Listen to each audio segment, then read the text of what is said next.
계속 이어지는 신명기 말씀, 신명기 23장 15절에서 20절까지 말씀입니다. 우리 한 절씩 교독하도록 하시겠습니다. 제가 먼저 시작합니다.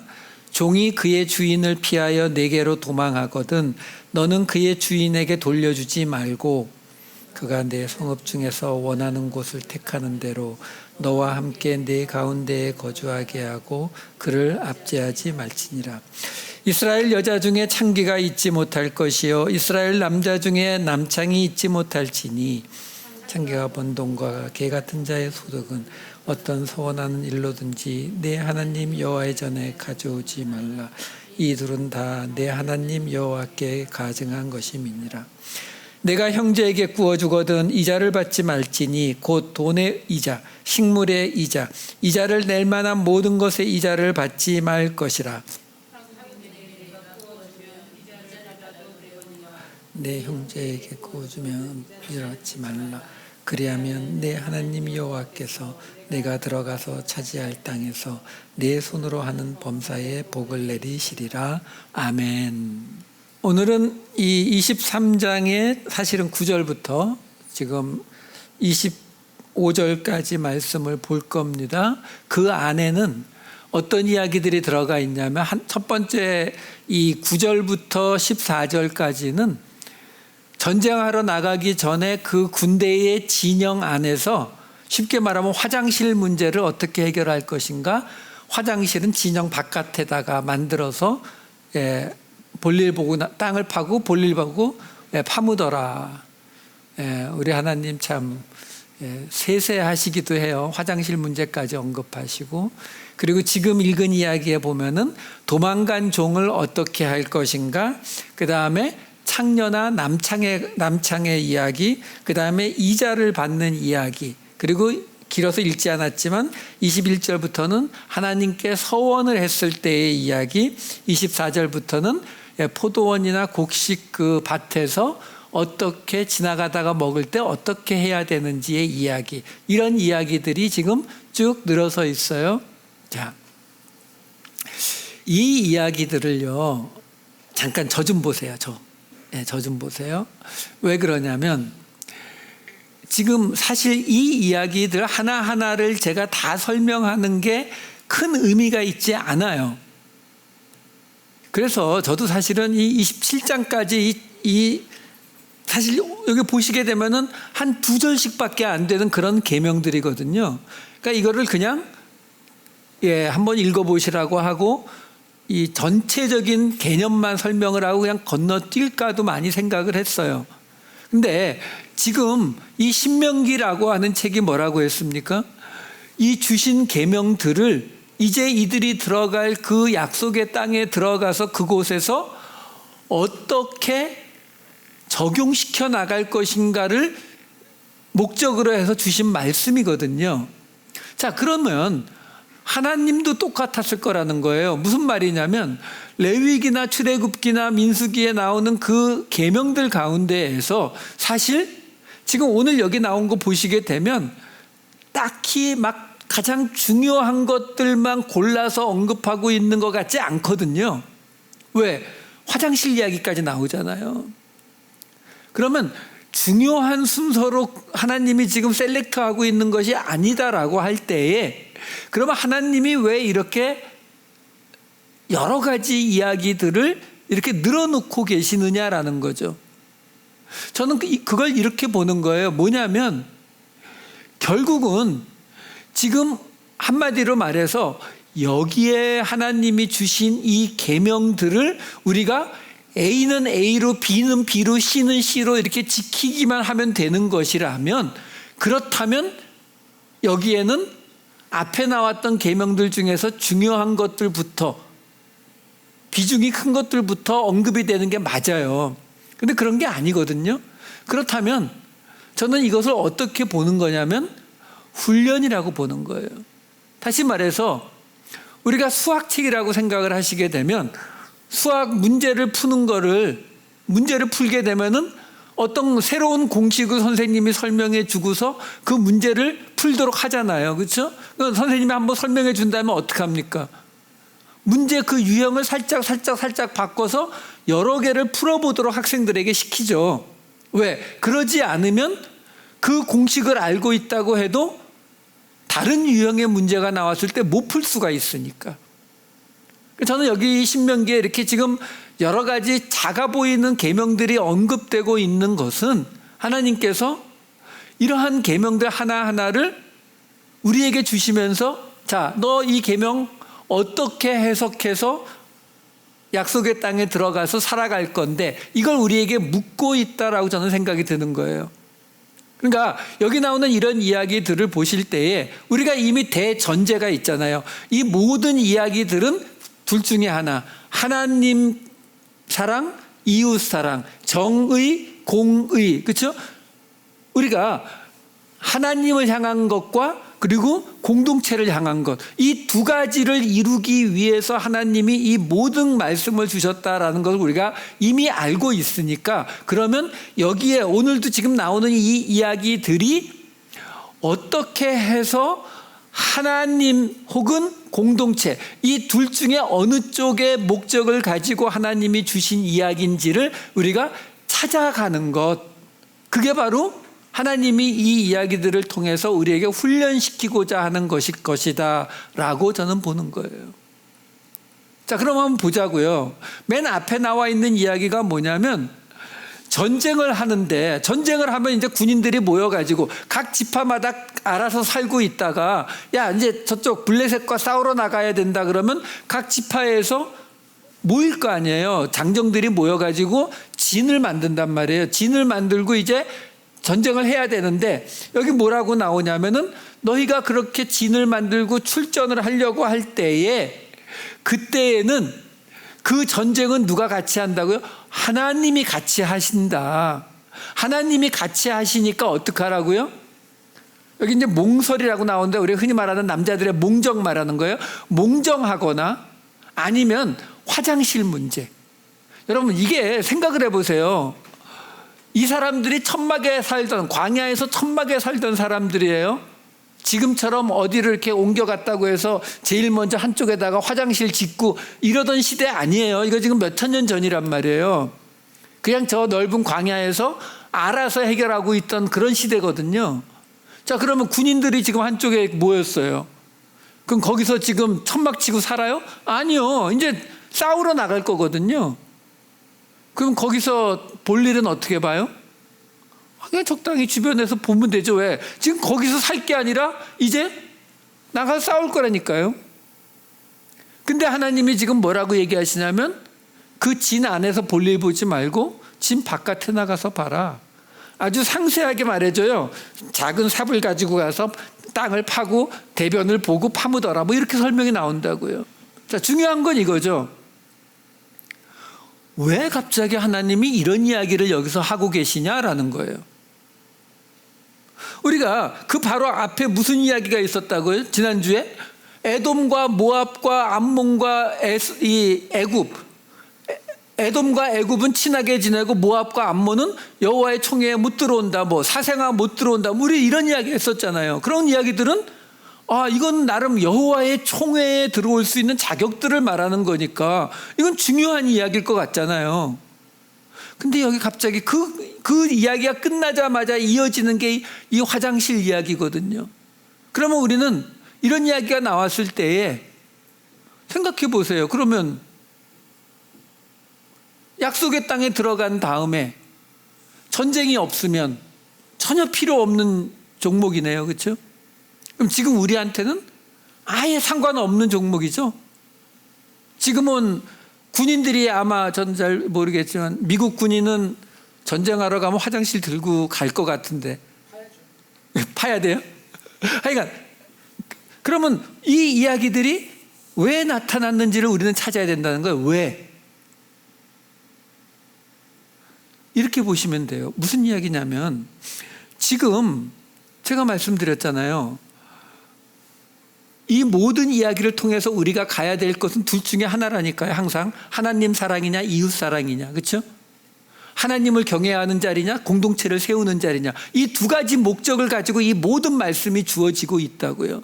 자, 그러면 이 이야기는 우리가 뭘로 해석이 가능하냐면 쉽게 말하면 이거죠. 지금 이 많은 계명들이 주어지고 있잖아요. 근데 그 계명들을 지금 어떻게 한다고요? 그냥 A는 A대로 B는 B대로 그냥 무조건 지켜야 된다. 문자적으로 지켜야 된다. 그러면 이런 게 필요 없어요. 왜? 하나님이 주신 것만 딱 지키면 돼요. 여기 이렇게 나왔으니까 이거 죄니까 하면 안 돼. 그러면 반대는요. 안 나온 거는 해도 돼. 이거잖아요. 그렇죠? 제가 지난 주일 설교 때 말씀드렸잖아요. 담배 피면 된다 안 된다? 아무 상관없다. 왜? 성경에 안 나오니까.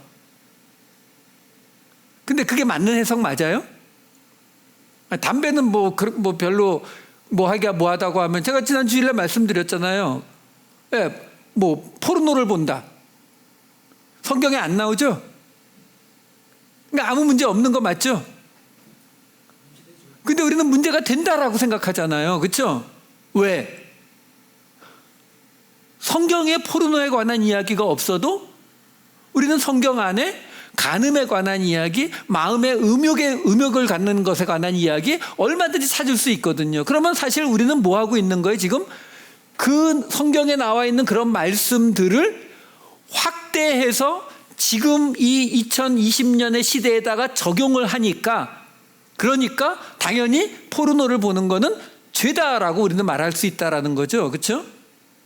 자, 문제가 뭐냐면 이렇게 우리가 하나님의 말씀을 그냥 문자적으로 받아들이면 쉬워요. 근데 그게 아니라 이 하나님의 말씀을 우리가 확대 또는 축소 또는 변경 적용을 하다 보면은, 그러다 보면 점점 어떤 일이 벌어져요? 하나님의 말씀이 점점 별로 중요하지 않게 느껴집니다. 이거는 인간의 본성이에요. 누구나 그렇게 된다니까요, 여러분. 그냥 쉽게 생각하시면 돼요. 여기에 지금 나와 있는 한 글자 한 글자, 사생자는 여호와의 총회에 들어오지 못한다. 무조건 안 돼. 근데 그게 아니라 그랬잖아요. 그러면 이거를 우리가 그 시대에 따라서 변경시키다 보면 그러면 어떤 일이 벌어진다고요? 하나님의 말씀? 때로는 바꿀 수도 있지 이렇게 되어버려요. 지금 이 이스라엘 백성들이 전쟁을 하러 나간다니까요. 군대를 모아놨어요. 근데 그 사람들이 굳이 그 집 바깥에까지 나가서 볼일을 보고, 조금 이따 이동할 건데요. 싸우러 나갈 건데요. 여기다 볼일 보나 저기다 볼일 보나 큰 차이가 있냐고요. 근데 하나님이 굳이 나가서 화장실을 써라라고 이야기하면서 그 이유가 뭐라고요?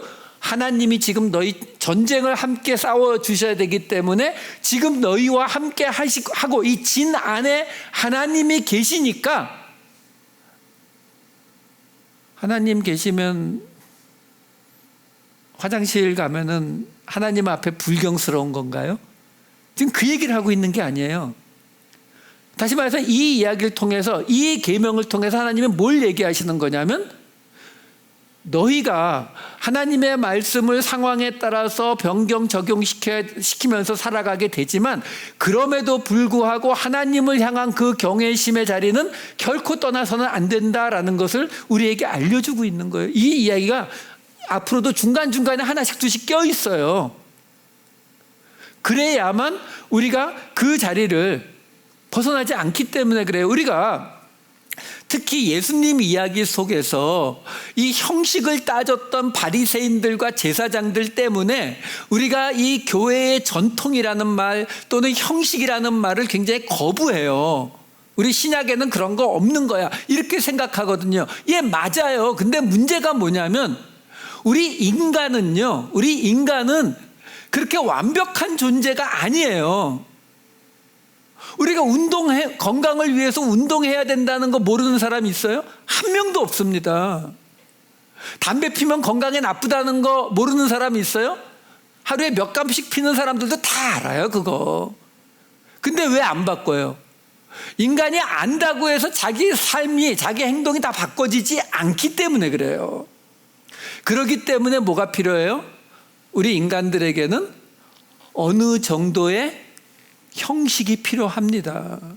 그 형식을 통해서 나를 붙잡아 줄 수 있는 장점이 있어요. 여러분, 우린 지금 이렇게 이런 곳에서 예배를 드리지만 여러분, 베드로 성당 같이 크고 멋있는 그런 교회를 가시게 되면은요, 거기에 앉아 있기만 해도 쉽게 말하면 하나님의 어떤 그 위대하심, 크신 하나님, 이 느낌이 그냥 온다니까요. 그게 다른 게 아니라 그 건물이 워낙 크고 웅장하기 때문에 우리가 그 건물에 눌리는 거예요. 그 얘기는 뭐냐면요, 우리가 파크에 가서 예배를 드리게 되면은 여러분들도 마음이 조금 늘어져요. 파크에 가서 예배 드릴 때에는 예를 들어서 잠깐 전화가 오면은 예배 중에도 전화기도 이렇게 볼 수 있고, 이게 마음으로 된다니까요. 근데 어떤 곳에서는요, 그렇게 큰 웅장한 그런 교회에서, 카톨릭이 그래서 그런 방식을 계속 고수하는 거예요. 그런 곳에서 이 목사도 막 가운 입고 뭐 이렇게 후드 두르고 이런 식으로 하면은요, 전화기 못 꺼냅니다. 왜냐면 우리는 그 형식에 그걸 벗어날 수 있는 존재가 아니거든요. 그러니까 하나님이 지금 이 계명들에 대해서 쭉 이야기하시는 중간에 이야기를 하나 섞어 놓는 거예요. 야, 내가 편해 보이지? 하지만 나 하나님이다. 난 네 친구는 아니야. 우리가 이 신약의 예수님을 믿다 보면은 우리가 이 부분이 좀 많이 약해져요. 조금 이따 다시 나오니까 그때 다시 할게요. 자, 그래서 이 화장실 이야기가 들어가 있었어요. 자, 오늘 읽은 본문 들어가 볼까요? 종이 주인을 피해서 도망을 왔어요. 근데 그 종을 주인에게 돌려보내지 말고 그 종이 살기를 원하는 곳에서 살게 해주래요. 여러분, 이 이야기가 주석책이나 이런 데 보면은 아주 어려운 이야기로 등장을 해요. 그래서 잘 설명이 안 되니까 여기 나오는 종은 이방인의 종이다 이렇게 말하는데 아니요. 지금 내용 앞으로도 계속 나오지만 이거 다 유대인들끼리의 이야기지 이방인들 이야기 아니에요. 여러분, 고대 시대에는 뭐 고대까지 안 가도 되죠. 지금 노예라고 하는 것이 불법으로 인정되기 시작한 게 그래봤자 100년도 안 됐어요. 근데 고대 사회에는 더더군다나 노예는요, 재산이었습니다. 재산. 근데 지금 문제가 뭐냐면 그 노예가 도망을 갔다? 이거는 어느 시대, 어느 사회에서나 도망간 노예는 다 잡아 죽였습니다. 그 노예를 숨겨주게 되면은 그 사람도 잡아 죽였어요. 왜 그렇게 강한 처벌을 내렸냐면 옛날은 그 경제 시스템 자체가 이 노예제도를 기반으로 해서 이루어지고 있었기 때문에 이 노예제도를 무너뜨린다라고 하는 것은 전체 사회의 이 경제 시스템이 무너지는 거하고 똑같아요. 그러니까 요즘 걸로 비교하면 뭐하고 가장 가깝냐면은 위조지폐. 여러분, 위조지폐 그 돈 하나 가짜로 만들었다고 이거 무조건 연방 FBI 뜨는 거 아시죠? 연방정부 펠론이고 뭐 1, 2년이 아니에요. 그냥 우습게 10년, 20년 징역으로 갑니다. 근데 왜 위조지폐 만드는 게 그렇게 심한 벌을 내려요? 위조지폐를 왕창 만들게 되면은 전체 경제 시스템이 무너지거든요. 그렇기 때문에 그렇게 강하게 처벌하는 거예요. 그러니까 이 고대 사회에서 이 노예, 종의 문제는 아주 심각한 문제입니다. 오죽하면 함무라비 법전에도 이 도망간 노예는 잡아서 죽이라라는 명령이 들어가 있어요. 자, 근데 여기는 도망간 노예가 오면은 주인한테 돌려보내지 말래요. 이거는 지금 용납될 수 있는 이야기가 아니에요. 그러니까 이 유대인 사회 안에서는 지금 도망간 노예를 주인에게 돌려보낼 수 없다. 자, 여러분, 여기서 우리가 하나 또 생각해야 되는 게 있어요. 뭐냐면 여기에 나오는 이 구약의 말씀들은 우리에게는 종교적인 경전이지만 옛날 고대 사회의 이스라엘 사람들에게는 이건 뭐예요? 그냥 법이에요, 법. 우리가 지금 뭐 헌법이 있고 형법이 있고 무슨 민사법이 있고 이렇듯이 바로 그 법이라고요. 그 말은 뭐냐면 이 법에 따라서 그 사람들의 생활이 바뀌는 거예요. 여러분 생각해 보세요. 예를 들어서 여기 캘리포니아에서 어느 날 캘리포니아 주의회가 뭐 2021년부터는 프리웨이 제한 속도를 100마일로 바꾼다. 그렇게 법을 바꾸면 어떻게 돼요? 그러면 뭐 프리웨이에 그냥 사람들이 그냥 날아다니겠죠. 대신 큰 사고도 많이 날 거고, 그죠? 그러니까 이 이야기를 드리는 거예요. 그러니까 법이라고 하는 것이 만들어지게 되면 그 법에 따라서 사람들의 생활이 바뀌어가게 돼 있다고요. 그러면 이거 거꾸로 말하면 나라에서 국회에서 법을 만들잖아요. 그럼 국회에서 법을 만든다라고 하는 것은 쉽게 말해서 그냥 저 소매치기를 잡아야 되니까 법을 만들자 이렇게 만들기도 하지만 필요에 따라서 만들기도 하지만 뭐도 있어요? 앞으로 우리나라가 이쪽 방향으로 가야 되니까 사람들을 이쪽 방향으로 끌고 가야 되니까 이런 법을 만들어서 사람들로 하여금 이쪽 방향으로 가도록 하자. 이런 영향도 있단 말이에요. 법을 만든다는 것은. 대표적인 예가 뭐가 있어요? 옛날에 하이브리드 차 처음 나오고 지금 전기차 처음 나올 때 어떤 혜택이 주어졌습니까? 혼자서도 카플레인 들어갈 수 있는 혜택 주어졌잖아요. 그렇죠? 그러니까 그게 뭐예요? 정부에서, 나라에서 환경 문제도 그렇고 연료 문제도 그러니까 우리는 앞으로 전기 자동차 쪽으로 옮겨가야 되는데 그냥 어느 날 우리 전기 자동차 타자 그러면 사람들이 타요? 안 타거든요. 그러니까 법을 만드는 거죠. 법을 만들어서 전기 자동차를 타면은 이런 혜택도 주고 전기 자동차를 타면은 뭐 카풀에 들어갈 수 있고 이런 혜택들을 주는 법을 만들어서 사람들을 그쪽 방향으로 끌고 가는 역할을 한단 말이에요. 제가 왜 이런 이야기를 드리냐면 지금 여기 이 종에 관한 이야기가 등장을 하는데 이 종에 관한 이야기는 우리가 어떻게 봐야 되는 이야기로 볼 수 있느냐면은 이렇게 보면 돼요. 쉽게 말해서 유대인들이 유대인의 종을 쓸 수가 있어요. 왜냐하면 자기가 돈이 없어서 남의 집에 가서 빌어먹고 살아야 되면 어떻게 해요? 할 수 없이 내가 당신 집에 가서 당신 시키는 일들 다 할 테니까 나 먹고 살게 해주고 임금 좀 주세요. 그게 종이잖아요. 그렇죠? 그렇게 종으로 들어간단 말이에요. 자, 그런데 그 종이 도망을 갈 경우에는 지금 율법이 뭐라고 하고 있어요? 돌려보내지 말라고요. 여러분 이게 어떤 사회에 어떤 변화를 만들어 올지를 한번 생각해 보시면 돼요. 쉽게 말해서 제가 집이 부자여 가지고 종을 좀 들여놨단 말이에요. 근데 그 종이 도망을 가면은 본래는 그 당시 고대 근동에서는 당연히 잡아 죽여야 되는 게 맞는데 이 율법이 딱 떨어지는 거예요. 도망가면은 그 도망간 집 주인은 그 종을 돌려보내지 말고 그 원주인에게 돌려보내지 말고 그가 원하는 곳에서 살 수 있도록 해주라라는 법이 갑자기 나왔단 말이에요. 그러면은 제가 본래 종을 데리고 있는 주인이에요. 주인 입장에서는 어떤 일이 벌어질 것 같으세요?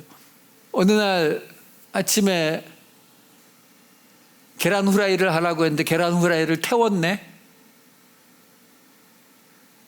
근데 아침에 아내가 또 바가지를 왕창 긁어서 안 그래도 화가 이만큼 나 있었는데 계란 후라이를 태웠어요. 화가 나서 몽둥이를 들고 두 대를 딱 때리는데 종이 퐁 튀어가지고 옆집으로 쑥 도망가 버리면은 그럼 무슨 일 벌어져요? 데려올 길이 없어요. 옆집 사람한테 가서 내 종 내놔 그러면 그 사람은 어떻게 해요? 율법 하나님의 돌려보내지 말랬어. 돈 주고 산 종, 옛날에 종을 다 돈 주고 샀단 말이에요. 돈 주고 산 내 재산인데 옆집으로 튀면은 못 데리고 와요. 끝나는 거예요. 여러분, 이게 어떤 의도로 주어졌는지 아시겠어요?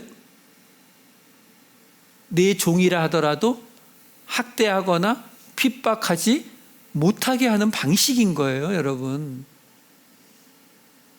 여러분, 우리가 미국 살잖아요. 이 미국의 이 법제도를 보면은 이 사람들이, 청교도들이 이 성경을 바탕으로 법을 세워놔서 이러한 성경의 이야기들이 여기 굉장히 많아요. 미국 법 안에는. 여러분, 예를 들어서 이런 거예요. 우리 아시잖아요. 옛날에 맥도날드 커피 뜨거운 바람에 뭐 100만 불인가 500만 불인가 물어줬다는 기사 옛날에 있었잖아요. 그렇죠? 그럼 우리가 생각할 때에 사실 상식적이지 않죠. 뭐 커피가 조금 뜨거웠다고 해서 그거 사실 쏟은 사람이 더 잘못인데 그것 때문에 수백만 불을 물어주게 하는 게 그게 어떻게 가능하냐. 이게 좀 말이 안 된다. 우리 이렇게 생각할 수 있거든요. 근데 왜 미국의 법제도에는 그런 법을 만들어 놓았을까요? 간단해요, 여러분. 음식을 만들어 파는 사람이 그 고객이 위험하지 않도록 안전하게 만들어 파세요라고 말하면은 사람들이 듣는다, 안 듣는다? 안 들어요. 우리 인간의 본질, 이 청교도들, 우리 기독교는 애초부터 인간이 죄인이라고 하는 이 전제에서 시작하거든요. 그러니까 죄인인 인간들을 모아놓고 우리 한국은 정반대예요. 우리는 사람이 선하다고 믿어요. 우리는 사람이 선하다고 믿기 때문에 법을 자세히 만들지 않아요. 그리고 법에 안 나와 있어도 우리는 어떻게 해야 된다고 믿어요? 우리 한국 사람들이 쓰는 말 있잖아요. 인두껍을 썼으면, 무슨 말이에요? 사람이라는 껍데기를 썼으면 그런 짓 하면 안 되지. 이게 우리 한국식 방식이에요. 그 얘기는 뭐냐면 사람이라는 모양을 가지고 있으면 사람은 선한 일을 해야 맞다라고 우리는 생각하거든요. 근데 기독교는 그렇지 않단 말이에요. 우리는 죄인이라고 하는 고백 위에 세워지는 것이기 때문에 한마디로 말하면 그냥 사람들에게 서비스업을 하는 사람들은 그 사람의 안전을 항상 지켜줘야 된다. 사람이라면 항상 그렇게 해야지. 이게 아니라 안 했을 경우에는 어떤 일이 벌어져요? 이 미국은 소송을 당하면서 큰 손해를 보도록 만들어버리는 거예요. 그 개념이 바로 이 개념이에요. 종을 핍박하지 말라, 종을 사랑하라라고 말하는 걸로 사람들 안 따라가거든요. 왜? 내 재산인데 이렇게 된다고요. 근데 문제는 내가 핍박을 하는 날에는 툭 도망가서 옆집으로 가는 순간에 나는 재산이 날아가거든요. 이것처럼 강력한 게 어디 있어요? 핍박 못하죠. 핍박했다가는 그냥 냅다 뛰면은 내 재산 날아가는 거거든요. 이게 바로 하나님께서, 이거를 우리가 좀 고상하게 말하면 뭐예요? 너보다 약한 자, 너보다 가난한 자, 이런 사람들을 핍박하지 말라라는 말씀이죠. 근데 그 말로 되지 않을 걸 아시는 하나님이 아예 법을 이런 식으로 만들어 버리시고 있다라는 거예요. 자, 그럼 그 다음에 나오는 이야기는 창녀와 남창을 금하는 이야기예요. 지난번에 이거는 이미 한번 설명을 드렸어요. 여기 나오는 창녀와 남창은 카도시, 거룩함에서 파생된 단어들이기 때문에 다른 신들의 신전에서 몸을 파는 그 사람들을 말하는 것이고, 그렇기 때문에 하나님께서 금하시는 건 뭐 당연한 거예요. 자, 근데 오늘 여기 이야기에는요, 어떤 독특한 게 있냐면 그 창녀나 남창, 이 창기가 번 돈, 창기가 번 돈은 하나님의 전에 가져오지 말라라는 이야기가 같이 들어가 있다라는 거예요. 자, 그러면 이거는 우리가 뭘로 해석이 가능할까요? 하나님의 것은, 하나님의 일은 하나님의 방식으로 해라라는 뜻이죠. 우리 한국말에는 또 정반대의 속담이 있잖아요. 뭐요? 개같이 벌어서 정승같이 써라.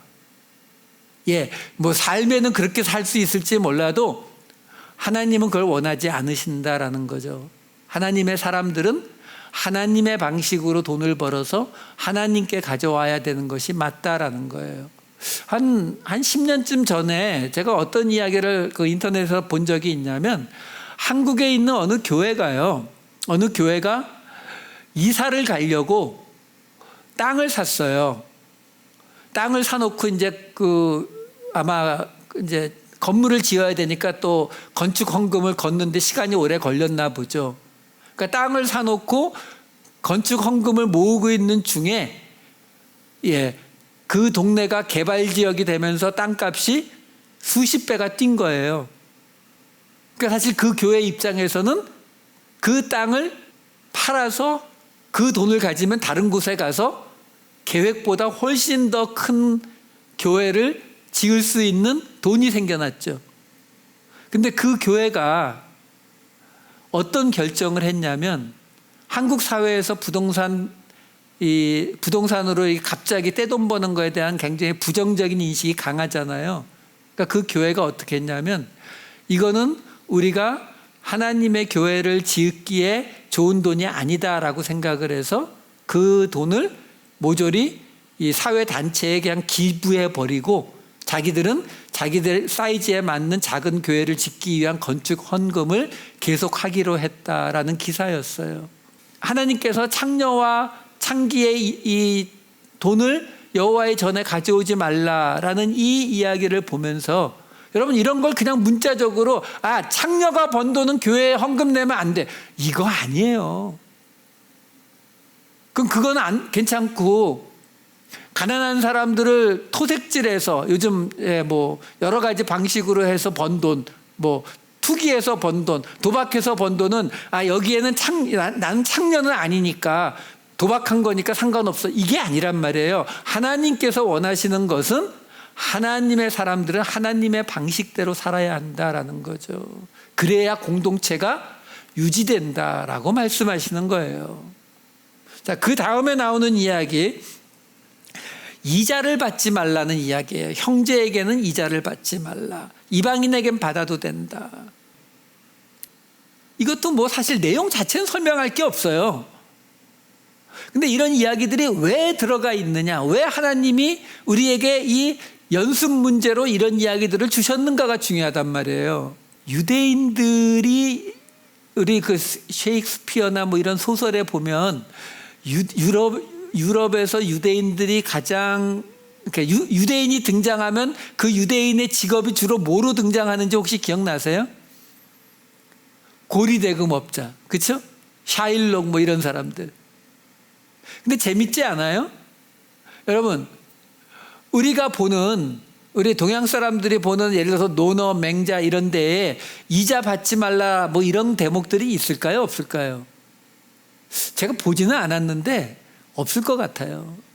왜냐하면 이자에 관한 이야기는 그렇게 흔히 나오는 이야기가 아니에요. 근데 이 3,500년 전에 쓰여진 이 책에 이자 받지 말라라는 이야기를 하나님이 하고 계시다라는 거예요. 근데 이자 받지 말라는 계명을 가지고 있는 유대인들은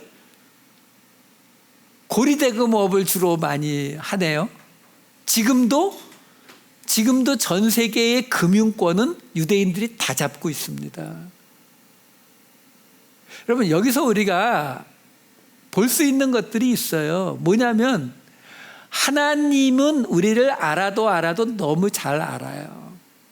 근데 하나님이 이자를 받지 말라고 했거든요.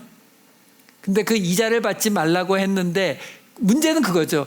인간들이 하나님이 이자 받지 말래, 그럼 받지 말아야지 뭐, 이러면 얼마나 좋겠어요, 그렇죠? 근데 우린 그렇게 안 돼요. 왜? 이자를 못 받을 바에는 안 빌려주죠. 빌려줘서 이자를 더 받고 싶거든요. 근데 하나님이 받지 말래네. 그러면 어떤 일이 벌어질 것 같으세요, 여러분들은? 유대인들이 수천 년 동안 뭐 했겠어요? 토론하는 거죠. 무슨 토론이요? 여기서 나오는 이자가 우리가 돈을 빌려주고 받는 그 이자를 말하는 게 맞을까? 뭐 이런 거죠. 아닐 수도 있지 않을까? 뭐 이런 거예요. 그러니까 이 신명기적인 그것을 가장 잘 보여주는 것 중에 하나가 이 이야기예요. 제가 옛날에 한번 이런 이야기 해드렸는지 기억이 안 나는데, 유대인 그 유머에 이런 게 있어요. 어떤 사람이 병에 걸렸습니다. 죽게 됐어요. 그래서 하나님한테 빌었어요. 하나님, 날 좀 살려주세요. 날 살려주시면 내 전 재산인 저 소 한 마리를 하나님께 바칠게요.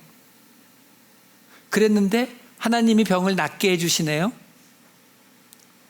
고민이 됐죠. 왜? 전 재산이 소 한 마리인데 그거 하나님한테 바치면 이 사람은 뭐 먹고 삽니까? 그래서 랍비를 찾아갑니다. 선생님, 나 어떻게 하면 좋을까요? 랍비가 이야기해 주죠. 소곤소곤. 그 이야기를 듣고 이 유대인은 그 다음 장날에 그 소를 끌고 장으로 나갑니다. 대신 집에 있는 닭 한 마리를 같이 데리고 나가죠.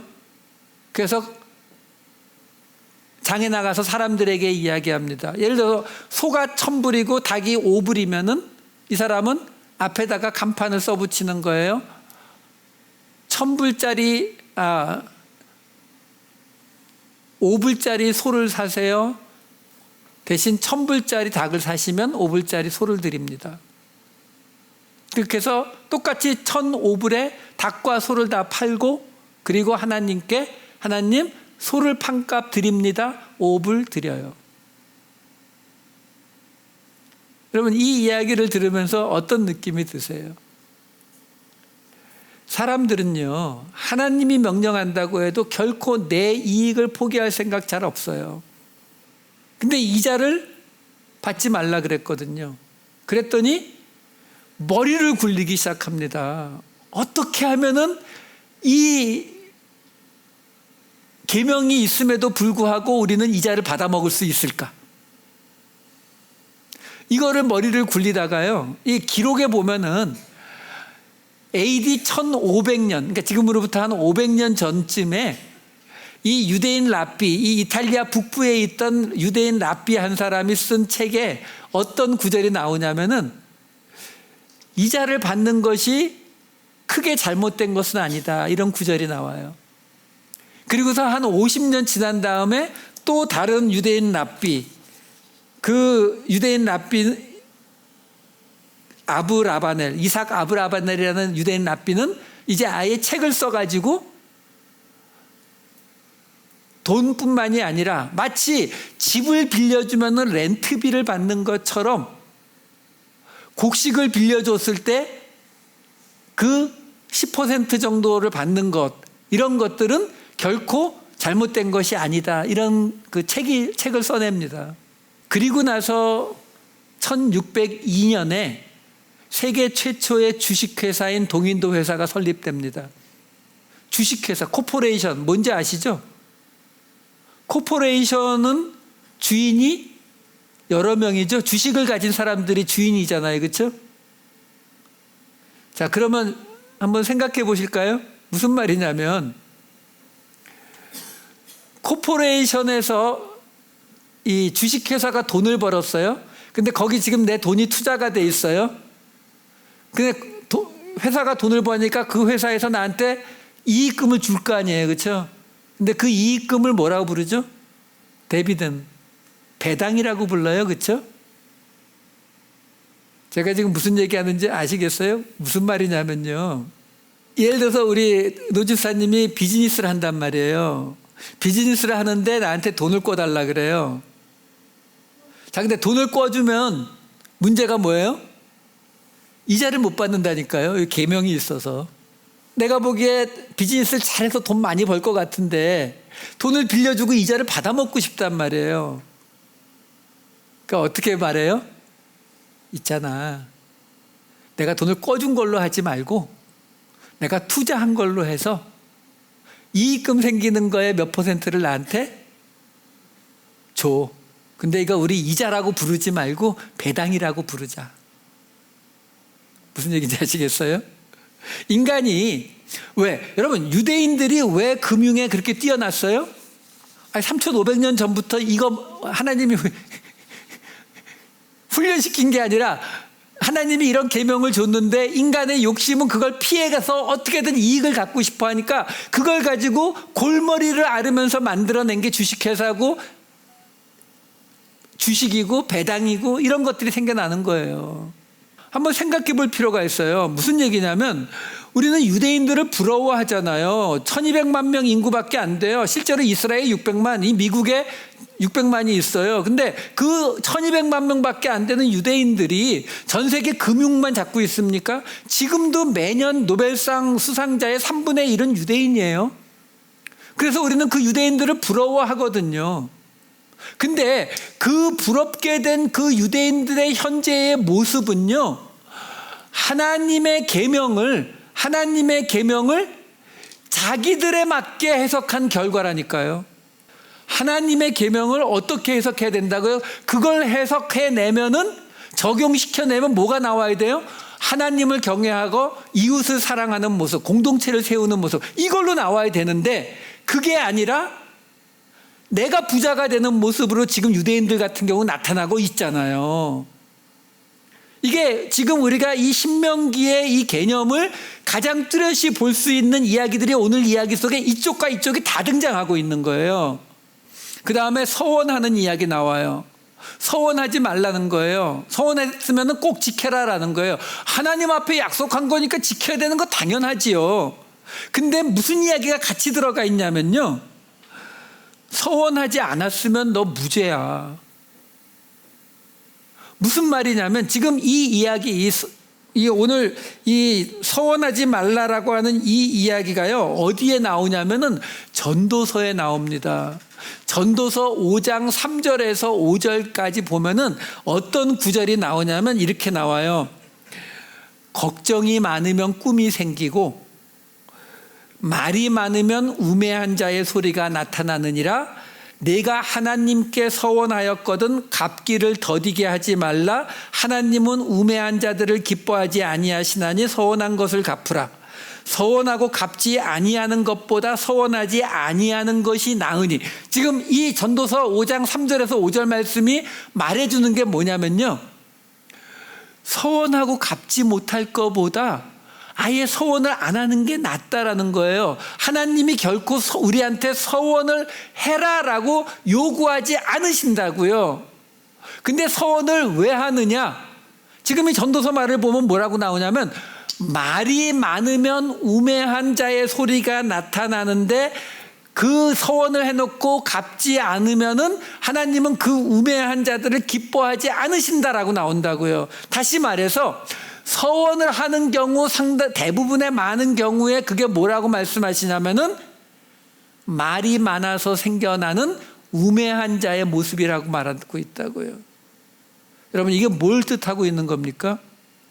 우리가 서원이라는 말까지는 잘 쓰지 않지만 이런 케이스로는 굉장히 흔해요. 뭐냐면 어떤 분이 비즈니스를 시작하면서, 어떤 분이 이사를 가면서, 어떤 분이 교회를 옮기면서, 어떤 분이 뭐를 결정하면서 무슨 이야기 합니까? 하나님께 기도해서 응답받았어요. 하나님께서 내게 말씀하셨어요. 하나님이 나를 인도하셨어요. 이런 말들을 해요. 근데 누가 묻나요? 누가 직장을 옮기고 누가 이사를 가는데 옆에 가서 하나님한테 확인했어요? 라고 누가 묻나요? 아니요, 안 묻는데 얘기한다고 자기가 먼저 나 하나님의 응답받았어요 라고 얘기해요. 근데 그리고 몇 달 있다가 상황이 바뀌면, 이사를 갔는데 그 이사 간 곳에서 문제가 생기면 또 딴 데로 이사를 가면서 뭐라고 해요? 하나님이 인도하셨어요. 또 이렇게 말해요. 그럼 지금 어떻게 되고 있는 거예요? 여러분, 하나님의 이름을 망령되이 일컫지 말라는 십계명의 말씀은요, 하나님한테 무슨 쌍욕하지 말라 이런 그냥 단순한 수준의 이야기가 아니라 결국 뭐라고 얘기하는 거예요? 내가 지킬 수 없는 거를 그냥 자꾸 약속하고 서원하고 뭐 이렇게 하지 말라고, 하나님 이름 팔지 말라고. 그거 왜 한다고요? 말이 많으면서 사람들 앞에서 자기 내세우려고요. 나 하나님 앞에 이거 맹세했어, 이거 얘기하려고 입 밖에 꺼내놓고는 지키지 못하니까 하나님이 뭐라고 하냐면 차라리 하지 마, 안 하는 게 나라고 말씀하고 계시는 거예요. 이것도 우리가 어느 쪽에서 볼 수 있어요? 맨 앞에 있었던 화장실 이야기처럼 우리가 하다 보면은 하나님을 너무 쉽게 생각할 수 있단 말이에요. 그러니까 안 된다는 거예요. 하나님은 하나님이시라는 거 잊지 말라는 거예요. 내가 지금 사람들 앞에서 멋있게 보이고 싶어서 하나님의 이름 팔고 이러지 말라는 거죠. 왜? 그 하나님은 이 세상을 지으신 분인데 어딜 감히 그런 식의 말을 하느냐. 차라리 못할 것 같으면은 못하면 말을 안 하면 되는데 그걸 왜 말을 해서 하나님 앞에 죄의 길로 가느냐. 그 얘기를 지금 해주고 있는 거라고요. 자, 마지막 하나만 하고 마칠게요. 마지막 하나는 뭐냐면 내 이웃의 포도원에 들어가거나 또는 밀밭에 들어갔을 때에 포도 얼마든지 따먹으라는 거예요. 밀밭에서 얼마든지 이삭 비벼 먹으라는 거예요. 배고프면은. 근데 대신 뭐가 붙어 있어요? 그릇 가져다가 포도를 막 따가거나 곡식을 낫을 가지고 막 제대로 추수를 해서 짊어지고 가지 말라라는 거예요. 이건 뭘 얘기하고 있는 겁니까? 아까 종의 이야기의 정반대쪽에 있는 거예요. 아까 종의 이야기는 결국 그 계명을 통해서 누굴 지켜주는 거라고요? 약자를 지켜주고 있는 이야기예요. 그렇죠? 그렇다면 이 계명은요. 그 약자라 하더라도 지켜야 할 것들이 있다라고 말하고 있는 거죠. 배고픈 자들이 남의 포도밭에 들어가서 따먹는 거 얼마든지 따먹어도 파인이라는 거예요. 상관없다. 하나님께서 얘기해 주시는 거예요. 여러분, 이런 법들이 있을 때에 이 이스라엘 백성들 중에서 가난한 사람들이 얼마나 떳떳할 수 있어요. 배가 고픈데 옆에 남의 집 포도밭 있어요? 들어가서 그냥 따먹는 거예요. 누구도 뭐라고 못한다고요. 근데 뭐라고 하시는 거예요? 근데 그릇 들고 가서 퍼담거나 밀밭에 가서 아예 낫으로 추수하거나 하면 안 된다라는 거예요. 여러분, 우리 누가복음에 보면은 거지 나사로가 죽어서 이 아브라함의 품에 안기는 예수님의 비유가 나오거든요. 거기서 다들 많이 오해하는 부분 중에 하나가 뭐냐면 거지 나사로는 천국에 가고 부자는 지옥에 가게 되는 이 장면을 놓고 거지 나사로 가난한 자가 천국에 갈 수 있는 것으로 착각한다고요. 가난한 자는 도와주고 사랑해야 될 대상은 맞지만 가난하다는 것이 선하다는 뜻은 아니에요. 거기에서 예수님이 그 비유는 뭐냐면 부자는 지옥 간 이유가 뭐예요? 부자라서요? 가난한 자는 천국 가고요? 공산주의예요, 그거는. 그게 아니고 율법에 따라서 예수님의 그 짧은 비유에서 거지 나사로는 잘못한 게 없어요. 율법을 어긴 게 없으니까 아브라함의 품에 안기는 거고, 부자는요 율법에 가난한 자들을 먹이게 돼 있거든요. 거지 나사로 안 먹였으니까 지옥 가는 거란 말이에요. 그거지 가난하기 때문에 천국 가 있는 게 아니란 말이에요. 지금 오늘 이 이야기도 바로 그 얘기를 해주고 있는 거예요. 가난한 자라고 해서 포도를 마음대로 따먹으라고 했는데 차를 끌고 와서 다 따라갖고 싣고 가는 거는 용납할 수 없다라는 선을 그어주고 있는 거라고요. 다시 말해서 종의 이야기가 가난한 자를 지켜주기 위한 거라면 이 이야기는 반대로 그 가난한 자도 지켜야 할 것이 있다라고 하는 것을 우리에게 알려주고 있는 이야기다라는 거죠. 왜? 이런 것들이 어느 한쪽이 일방적인 손해를 보게 만들어서는 결코 그 공동체가 건강하게 유지되지 않기 때문에 하나님이 이런 말씀들을 우리에게 주고 계신 것이다라는 거예요. 이런 이야기들은 우리에게 정말로 하나님이 우리 인간을 창조하셨다는 확실한 증거들이에요. 우리 인간의 본질에 대해서 너무나 정확히 알고 계신 이야기들이기 때문에 그렇다라는 거죠. 이 이야기들을 따라가시는 동안에, 그리고 앞으로 나오는 이런 잔잔한 이야기들 읽으시면서 그 이야기들은 어느 쪽에 해당이 될까? 이스라엘 공동체를 세우기 위해서 필요한 것일까? 아니면 하나님을 섬기기 위해서 필요한 것일까? 이것을 통해서 이들의 삶은 어떤 방향으로 하나님이 이끌어 가시기를 원하셨을까? 이것을 끊임없이 고민하면서 살아가는 것, 그게 바로 믿음의 싸움인 거예요. 우리가 삶 속에서 만나는 모든 순간순간 이러한 이야기들을 통해서 내가 그냥 가난한 사람을 도우라고 했으니까 가서 가난한 사람 도와야지가 아니라 그 가난한 사람이 핍박받지 않고 박해받지 않고 살아갈 수 있도록 해주고, 그럼에도 불구하고 또 그가 그것을 또 권리로 유지하지 아니하도록 지켜주고, 하나님이 정확히 우리가 움직여야 될 그 라인을 정해주시잖아요. 그 안에서 우리가 살아갈 때에 우리는 바로 하나님의 공동체를 세우고 유지시킬 수 있게 될 것이다 라는 것입니다. 이 말씀들처럼 하나님의 공동체를, 그리고 하나님을 섬기는 일을, 하나님을 경외하는 일을 하나님의 말씀 속에서 끊임없이 찾으며 적용하며 살아가시는 저와 여러분 되시기를 우리 주 예수 그리스도의 이름으로 축원드립니다.